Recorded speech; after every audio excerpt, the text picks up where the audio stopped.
شروع اللہ کے نام سے جو مہربان اور بے حد طاقت والا ہے۔ دوستو سن 2001 میں جب امریکہ نیٹو سمیت اپنی پوری طاقت اور گمنڈ کے ساتھ افغانستان پر حملہ اور ہوا تو وائس آف امریکہ کے ایک نیوز اینکر نے علامہ اقبال کے اس شعر کا مذاق اڑایا، کافر ہے تو شمشیر پہ کرتا ہے بھروسہ، مومن ہے تو بے تیغ بھی لڑتا ہے سپاہی۔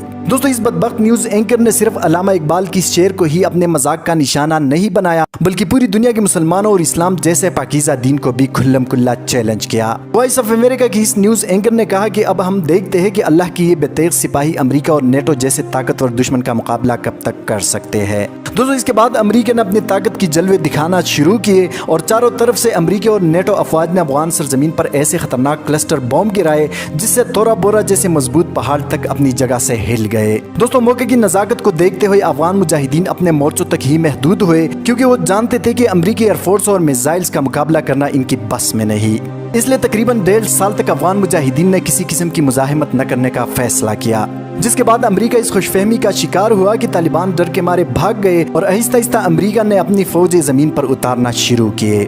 دوستو یہی وہ وقت تھا جس کا انتظار افغان مجاہدین پچھلے 1.5 سال سے کر رہے تھے۔ افغان مجاہدین 14 سال تک روس جیسے طاقتور ملک کے ساتھ خطرناک گوریلا وار لڑ چکی تھی اور ان کو اچھی طرح معلوم تھا کہ امریکہ کو کیسے سبق سکھانا ہے۔ دوسری طرف امریکہ جس کو اپنے طاقت پر انتہائی ناز تھا، گوریلا وار سے بالکل بے خبر اور انجان تھا۔ دوستو افغان مجاہدین نے جیسے امریکیوں کے خلاف جنگ کا آغاز شروع کیا تو شہید ملا عمر مجاہد اسلام نے بیان دیا کہ آج تک یہ یہودی کوئی جنگ جیتے نہیں اور ہم کوئی جنگ ہارے نہیں، اور انشاءاللہ یہ بدبخت یہودی اپنے لاشیں گن گن کر تھک جائیں گے۔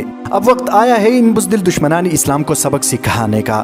دوستو ان سنگین حالات میں نہ تو افغان طالبان کے پاس جنگ لڑنے کے لیے رقم تھی اور نہ ہی ٹیکنالوجی۔ اللہ کی ان شیروں نے AK-47 اور روسی ساختہ راکٹ لانچر سے افغانستان میں امریکی اور اتحادی فوجیوں پر ایسے یلغار کیے جسے دیکھ کر امریکیوں کے دل دہل گئے۔ دوستو ایسے حالات میں پاک فوج اور خفیہ اداروں کی سپورٹ مکمل طور پر افغان مجاہدین کے ساتھ تھی۔ پاک فوج نے خفیہ طور پر طالبان کو ہر ممکن مدد فراہم کی۔ دوستو جس طرح روس کی جنگ میں پاک فوج اور ہماری ISI نے افغان مجاہدین کو سپورٹ کیا، اسی طرح افغان امریکہ جنگ میں بھی پاکستان نے افغان مجاہدین کی بھرپور مدد کی اور ہزاروں کی تعداد میں پاک فوج کے جوان طالبان کا بیس اپنا کر مجاہدین کی صفوں میں شامل ہو کر امریکہ کے ساتھ خفیہ طور پر لڑتے رہے۔ دوستو اگرچہ افغان جنگ میں ہم نے زیادہ تر ملا عمر اور اسامہ بن لادن کا نام سنا ہے، لیکن اس جنگ کا اصلی ہیرو جس نے 5000 امریکی اور نیٹو افواج کو واصل جہنم کیا اور آج تک یہ مرد مجاہد امریکہ اور اتحادی فوجوں کے لیے درد سر بن چکا ہے۔ دوستو اس مرد مجاہد نے ثابت کر دیا کہ جنگ صرف جدید آلات اور ہتھیاروں کے ساتھ ہی نہیں جیتی جا سکتی۔ اگر اللہ پر یقین اور دل میں اپنی دین کی محبت ہو تو اللہ کی مدد و نصرت ہی وہ ہتھیار ہے جس کا مقابلہ کرنا کسی دنیائی سپر پاور کے بس میں نہیں۔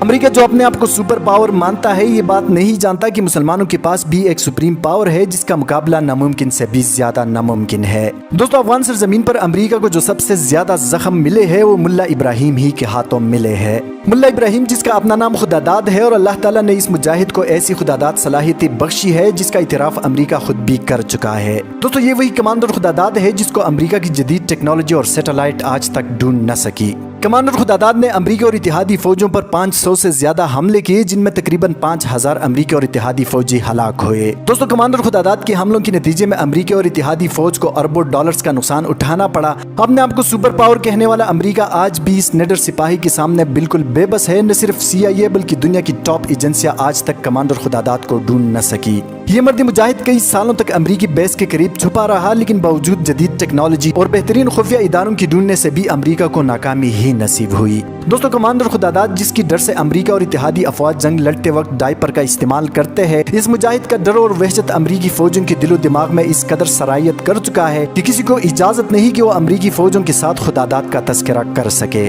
کیونکہ اکثر فوجی اس ڈر سے دماغی مریض بن چکے ہیں اور کئی فوجی خودکشی جیسے بزدل فعل کو بھی انجام دے چکے ہیں۔ دوستو یقیناً جو حق پر ہوتے ہیں اور حق کا ساتھ دیتے ہیں اللہ تعالیٰ ان کی مدد ضرور کرتا ہے۔